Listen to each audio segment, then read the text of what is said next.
Bonjour à tous, j'étais en débat sur CNews, vous allez voir c'était parfois un peu chaud. On a parlé de tout ce qui est violence, suite notamment à la Coupe du Monde, enfin bon. Nous avons parlé de Macron, le Qatar, la corruption, enfin là j'ai mis les pieds dans le plat parce que je pense que personne n'osait prononcer le mot corruption. Il faut pourtant aller très très loin, on a même parlé d'Ursula von der Leyen. Et de tout le reste, et puis les affaires de la crèche aussi, des crèches, vous savez, qui sont interdites par exemple à Béziers. Vous verrez, on m'a coupé parce que c'était un peu dérangeant, mais j'ai quand même expliqué qu'il y a une arrière-pensée chez le maire de Béziers, Robert Ménard, qui tous les ans, depuis qu'il est maire, fait la même chose, qui sait ce qui va se produire. C'est un espèce de jeu médiatique. Bon, je ne rentre pas dans le fond ici, le fond je l'ai expliqué, ma position je l'ai expliqué sur le plateau. Mais il veut faire oublier toutes ses positions de soutien à Macron, retraite à 65 ans, soutien à l'Union européenne, soutien délirant sur le politique va-t-en-guerre en Ukraine, soutien au pass sanitaire, soutien au pass vaccinal, soutien à la non-réintégration des suspendus, etc. Et moi, j'oublie pas ça. J'oublie pas ça parce que ça me semble absolument fondamental. Voilà ce que je voulais dire. Je n'ai pas pu le développer, vous verrez, malheureusement, mais je l'ai laissé entendre pour ceux qui comprendront. Avec le peu de temps qui m'était imparti. Vous me direz ce que vous en pensez en commentaire, bien évidemment. Et je vous rappelle des événements très importants ce samedi 17 décembre, le grand cortège national de la résistance. Rendez-vous, place des Victoires à Paris, 14 h. On va aller jusque sous les fenêtres de Braun. C'est important d'être là. Alors, il fera froid, on va se couvrir, mais il y aura la chaleur de l'ambiance de Noël qu'on va créer. Vous allez voir, venez en famille, venez nombreux. Et puis des grands combats contre les coupures de courant, pour la liberté, pour les suspendus, contre le masque obligatoire, contre l'appauvrissement et l'inflation. Bref, les grands combats de la résistance, très liés les uns aux autres. Bon, c'est extrêmement important d'être là et pour la paix, bien évidemment, aussi. Sachez qu'on est en direct ce vendredi 16 décembre sur cette chaîne, mais le direct sera à 18 h, un peu plus tôt que d'habitude. Vous notez, je prends vos questions en direct, on regarde l'actualité brûlante nationale et mondiale en direct, mais c'est ce vendredi 16 décembre à 18 h sur cette chaîne, notre direct. Soyez là et faites venir du monde. Abonnez-vous d'ici là à cette chaîne si vous voulez bien. Ce petit bouton, vous cliquez s'abonner, c'est instantané, c'est gratuit. Plus vous êtes abonné, plus ces vidéos seront vues par des gens qui ne nous connaissent pas encore et elles circuleront. C'est comme ça que fonctionne YouTube. C'est tout. Donc grand merci à ceux qui vont s'abonner, même ceux qui n'ont pas l'habitude de s'abonner à des chaînes et qui font ce petit effort. Je les en remercie énormément et merci à ceux qui se sont abonnés récemment. Et venez aux Patriotes, venez vous battre à mes côtés, apporter votre savoir-faire unique, votre expérience, vos convictions, votre force de cœur et d'âme. Apportez-la aux Patriotes dans un vaste mouvement de résistance anti-oligarchique pour des belles valeurs, pour nous-mêmes et les générations qui viennent, parce qu'on ne se bat jamais que pour nous. On se bat pour la France, l'humanité et les générations qui viennent. Le lien pour adhérer ou reprendre votre adhésion annuelle si elle a plus d'1 an, c'est le même lien. C'est sous la vidéo en description, le premier lien. C'est également un lien que vous trouverez en commentaire épinglé et c'est un lien que vous trouverez dans les dernières secondes de la vidéo en cliquant sur l'écran. Faites-le maintenant ou pensez-y à la fin. Sous la vidéo en description, le deuxième lien sera pour faire un don de soutien aux Patriotes. Pareil, pensez-y, faites-le maintenant ou pensez-y à la fin. C'est défiscalisé aux 2 tiers pour vous, les dons, comme l'adhésion et la réadhésion. Profitez-en avant le 31 décembre 2022 pour cette année fiscale. Au moment de le faire, ça sera remis à zéro les compteurs le 1er janvier prochain. Le don permet de financer nos actions parce qu'on n'a pas 1 euro de financement public, tout simplement. Or, on fait, ça coûte cher. Les dons supérieurs à 500 €, il y a un service personnalisé, c'est expliqué sur le site des Patriotes, mais dans tous les cas, c'est utile, c'est vital, c'est bienvenu et c'est défiscalisé. Bravo aux donateurs et aux réadhérents, bienvenue aux nouveaux adhérents Patriotes, bonne émission. Et vive la France. Notre seuil de tolérance est monté d'un cran. C'est-à-dire qu'aujourd'hui, il y a 100 personnes interpellées, il y a des tirs contre les policiers, il y a des charges de police, et on l'accepte. Oui, et on se dit, ça s'est pas trop mal passé. C'est vrai que c'est vrai. Moi, j'ai été sur les Champs-Élysées aussi hier soir.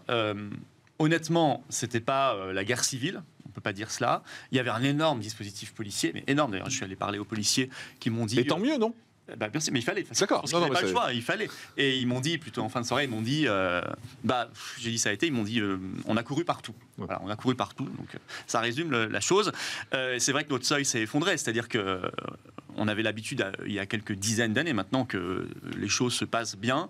Les événements festifs, je pense 1998 par exemple, la Coupe du Monde en France qu'on avait gagnée, je pense qu'il n'y avait pas eu de problème. Maintenant, on a l'habitude qu'il y ait des problèmes et donc on anticipe presque pire. Mais après, voilà, c'est toujours le même phénomène. Un phénomène comme ça de... C'est dû à quoi cette violence en fait qui se déchaîne? Parce que vous avez des profils comme ça, le phénomène racaille, de gens qui viennent, qui sont là, que ce soit une manif politique, que ce soit une manif sportive, que ce soit une manif de fête religieuse, j'en sais rien. Enfin, vous voyez, une fête et c'est qui, c'est qui unit les gens. Ce sont des gens qui aiment casser, qui aiment voler, qui cherchent par la rapine, par le vol, comme cela, une petite délinquance, une grosse délinquance, voire une délinquance catastrophique. Je vois Albert Maty qui fait un sourire quand je vous demande qui sont ces racailles. Parce qu'il n'ose pas dire. Il n'ose pas dire quoi? Il n'ose pas dire ce qu'ils disent en règle générale sur les plateaux. Je ne comprends pas pourquoi vous défilez. Vous voulez y dire quoi? Parce que hier, il y avait hier, il y avait moins de débordements. Le Maroc a perdu, donc on n'a pas eu affaire à des gros débordements et ça vous dérange un peu. C'est l'impression que j'en ai. Ah non, moi je suis ravi qu'il n'y ait pas eu de gros débordements. Moi aussi, moi j'étais sur les champs, alors ça m'aurait bien embêté qu'il y ait des gros débordements. Moi je suis ravi aussi, c'est pas ce que je voulais dire. C'est racailles, c'est pas tout ce que je suis en train de vous dire. C'est sur les racailles que Albert Maty, c'est sur les racailles que vous avez souri. Oui, parce que je l'entends se défiler, donc ça m'amuse. Moi ça me fait sourire. Attendez, racaille est un mot interdit, c'est ça? Non, il y en a beaucoup en France des mots interdits. Je vous dis juste que vous défilez. Il y aurait eu hier, le Maroc gagne. On a des gros débordements. Et puis là, on vous aurait entendu dire les racailles, c'est tout les mêmes. On les désigne du doigt. Là, ça m'amuse. Il me pose une question. Il me demande pourquoi ça m'amuse. Et ça m'amuse parce que je vous vois vous défiler. Mais dites-moi qui c'est. Et c'est à vous de me le dire, justement. C'est marrant, vous parlez à la place. Vous allez de plateau en plateau. Quand il y a l'événement vous dessert. C'est ce qui vous dérange là. L'événement vous dessert. Donc moi ça m'amuse. Je crois que vous vivez dans un monde parallèle. Lequel? Celui où on est dans le calcul permanent. Alors moi je vis dans le monde de la réalité. Si vous appelez ça un monde parallèle, je vous rejoins. Moi contrairement à vous. Est-ce que la réalité pour vous est un monde parallèle? Contrairement à vous, monsieur. Non, est-ce que la réalité est un monde parallèle? Je ne comprends même pas ce que vous voulez dire. Donc voilà. Vous allez sur un. Moi je vais faire des choses plus simples que vous. Vous allez d'un côté politique et puis après vous plaignez qu'on a une. Alors attendez, vous allez répondre, mais pour être clair, Albert Maty, ce qui vous surprend, c'est qu'il ne prononce pas le mot immigration quand il parle de racaille. Voilà, disons les choses, parce qu'on tourne autour du pot depuis tout à l'heure, alors qu'on comprend tous ce que vous voulez dire. Ça s'est bien passé, vous êtes tous en train de le dire. On s'accommode de petits événements parce que c'est pas des grosses emportées. Et puis, monsieur se défile parce que là. Y a pas, donc il n'ose plus prononcer le mot racaille. Et le mot immigration. Il n'ose plus prononcer le mot immigration, c'est ça. C'est ce que vous voulez dire, pardon. Vous me faites rire, monsieur. Parce que vous êtes tellement dans l'idéologie pure, et vous ne vous rendrez même plus compte de vos propos, que vous n'acceptez pas la réalité. Bien compte de mes propos. Réalité, elle est simple. Oui, la France, on aimerait que ce soit un pays paisible. Voilà. Ça l'est, et parfois ça ne l'est pas. Qui vous dit le contraire? Je sais pas, vous êtes une espèce de construction biologique on va en reparler dans un instant. Et je vous dis simplement qu'il y a un phénomène racaille en France. Ce sont des profils qu'on connaît qui viennent perturber. Florian, ça s'appelle un constat. Alors, on va en reparler dans un instant. Pour l'instant, il est 11h02. Attendez, on va faire le CNews Info. On va faire le CNews Info. On en reparle. Je rejoins ce que disait Florent Philippot. C'est même jusqu'en 2006, quand la France fait quand même la finale de la Coupe du Monde, on n'avait pas encore ce genre de débordement. C'est vraiment arrivé à partir de 2016, lorsqu'on a organisé l'Euro, où on a commencé à voir ce genre de violence, et je pense que le problème aujourd'hui, c'est que 1998, ça s'est pas super bien passé. Ça s'est mieux passé qu'aujourd'hui, en tout cas. Pas super bien passé. Il faudrait reprendre l'actualité de l'époque, et j'aimerais bien vous entendre sur la mort du jeune. Vous allez m'entendre, si vous permettez. Du jeune à Montpellier? Oui, j'aimerais bien savoir ce qu'il va nous dire. Avec plaisir. Si vous permettez, chaque fois, dites-moi. Comme c'est pas vous qui faites le débat. Merci beaucoup. Rassurons-nous, ça aurait pu être pire, évidemment, mais ça ne veut pas dire que c'est une mauvaise chose. Le travail a été fait, il faut le saluer. On a l'éternel problème, c'est-à-dire qu'ils sont arrêtés, mis dans le bureau d'un juge parfois au mieux, et ils ressortent une demi-heure plus tard. C'est tout, c'est toujours le même problème. Donc eux ont un sentiment incroyable d'impunité, leurs copains, etc. ont le même sentiment d'impunité, et donc ça ne peut que continuer, croître et prospérer malheureusement.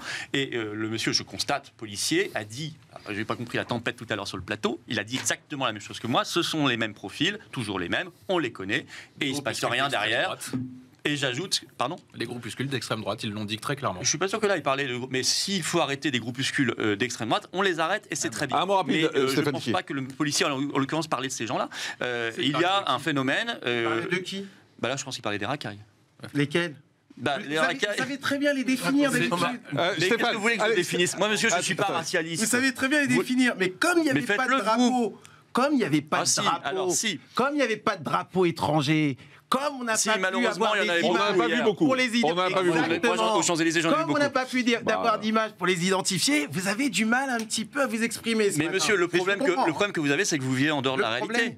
Vous vivez en dehors de la réalité. Vous voulez que je vous dise qu'il y a des gens issus de l'immigration qui ne sont pas intégrés en France ? Vous voulez que je vous dise qu'il y a des gens issus de l'immigration en France qui ne sont pas intégrés ? et qui causent des violences, je vous le dis, sans aucun problème. Les yeux dans les yeux. Je peux vous dire aussi à côté qu'il y en a qui sont très bien intégrés et qui causent aucun problème. Alors justement, mais attendez, c'est intéressant. Tant qu'on n'ira pas voir la réalité, j'ai une vidéo que je vais vous montrer. Vous serez comme ça en train d'essayer de rire sur des choses qui sont pourtant graves.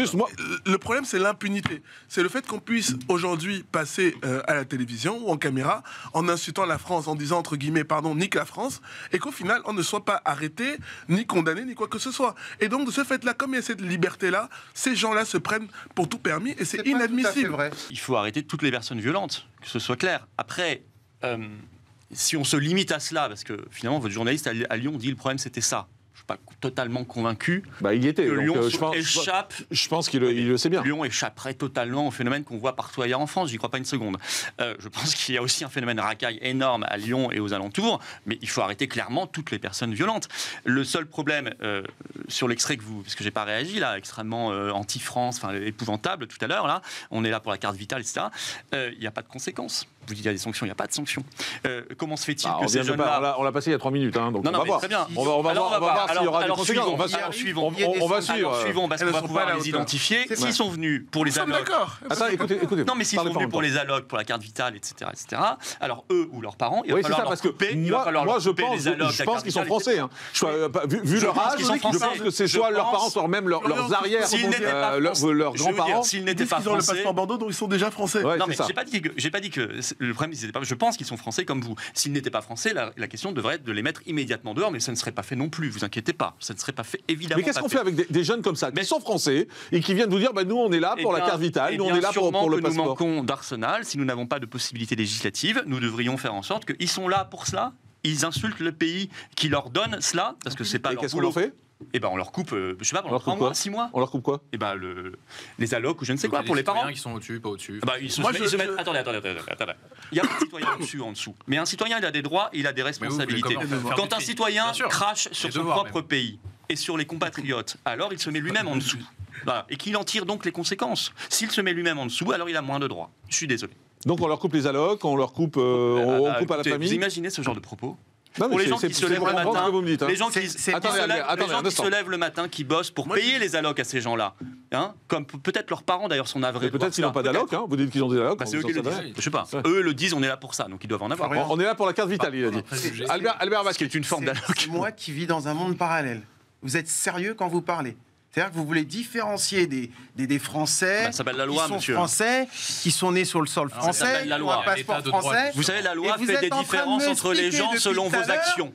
Monsieur, vous vivez dans quel monde ? Et là, devant tout le monde, sans vergogne, sans prétention, vous nous dites clairement, oui, il faudrait, machin, alors qu'on a déjà beaucoup de difficultés. Vous savez que vous n'avez pas forcément les mêmes droits selon ce que vous faites et ce que vous dites en France. Mais vous nous disiez parce qu'il y a des lois qui font qu'il y a des causes et des conséquences. Vous nous dites qu'ils ne sont pas punis, qu'il y a un problème. Moi, je vais vous dire quelque chose. Vous savez quoi ? Le problème, c'est un problème d'identité. Et ce qui est génial, ce qui est marrant, c'est que quand on bloque 40 personnes qui viennent en découdre, et qu'on les appelle les identitaires, ils viennent en découdre avec des personnes qui ont un problème d'identité. Quand on est né en France, issu de l'immigration, on a un problème d'identité. Pas tous. Stéphane... C'est pas vrai. C'est pas. Il y a des gens qui sont pas dans ce Ça veut dire que vous les comprenez ? Non, attendez, qu'est-ce que ça veut dire ? Attendez, j'y viens. Juste Albert Vasquez, est-ce que ça veut dire que vous les comprenez ? Oui. Vous comprenez ce qu'ils disent ? Vous les comprenez ? Attention, non, mais bien sûr que je comprends ce qu'ils disent. Ah bon ? Je vous dis pas que je suis d'accord avec ce qu'ils disent. J'entends ce qu'ils disent. Vous me disiez tout à l'heure. C'est inentendable. Excusez-moi, on peut pas entendre ça. Jean-Marc, je vous dis que je comprends ce qu'ils disent. Je vous dis pas que je suis d'accord avec ce qu'ils disent.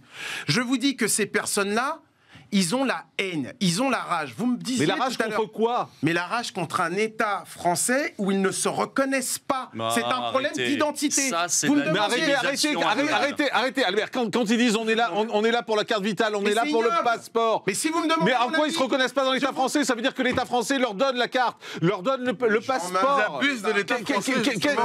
Qu'est-ce qui ne va pas ? Non, mais vous le dire. Je comprends pas. Il y a un problème d'identité, c'est-à-dire que ces gens-là ne se considèrent pas français. Ces gens-là ont un problème contre la France. C'est un problème d'identité. C'est un problème qui est lié à l'éducation et c'est un problème qui remonte à loin. Alors vous, en 2022, sur un plateau télé, vous vous rendez compte de ce qui se passe? Ça fait un moment dont je m'en suis rendu compte. Monsieur, on n'a pas besoin de vos leçons de morale. Mais c'est pas des leçons de morale. Parce que vous avez un ton condescendant depuis tout à l'heure. Déjà, c'est... Je vais vous dire, on comprend rien à ce que vous dites. Parce que vous parlez d'une chose et vous dites l'inverse dans la même phrase. Monsieur, ça s'appelle du français. Attendez, laissez parler. Non, laissez parler. Écoutez-moi, vous n'avez pas de thèse. Doucement avec les attaques. Moi, je dis les choses... Je dis les choses clairement. Restons cléments. Oui, ne vous inquiétez pas. Vous tournez autour du pot, on ne comprend rien à ce que vous dites. Excusez-moi. Là, vous dites, je comprends, mais je ne justifie pas. Je justifie, mais je n'explique pas. Non, mais c'est très clair. La rage. Vous voulez mais la rage contre quoi? Je viens de vous le dire, contre un État français dans lequel... Mais qu'est-ce qu'il leur a fait, l'État français? Attendez, qu'est-ce qu'il leur a fait, cet État français?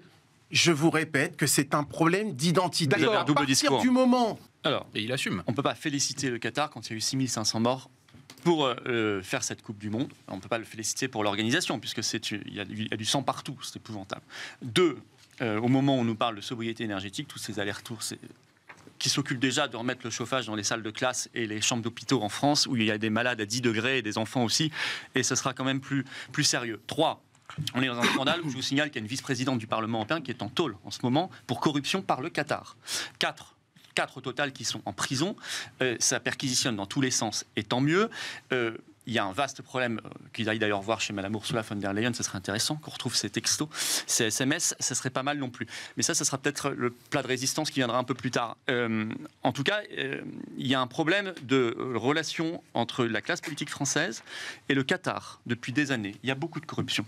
Là, je peux vous dire qu'en ce moment, il y a des responsables politiques français qui tremblent par ce qui se passe au Parlement européen parce qu'ils ont été arrosés, comme d'autres. Donc moi, les discours, on valorise d'un coup le Qatar, je m'en méfie toujours énormément. Et je vous parle, moi, je suis été attaqué en justice par le Qatar, parce que j'avais dit que c'était une dictature.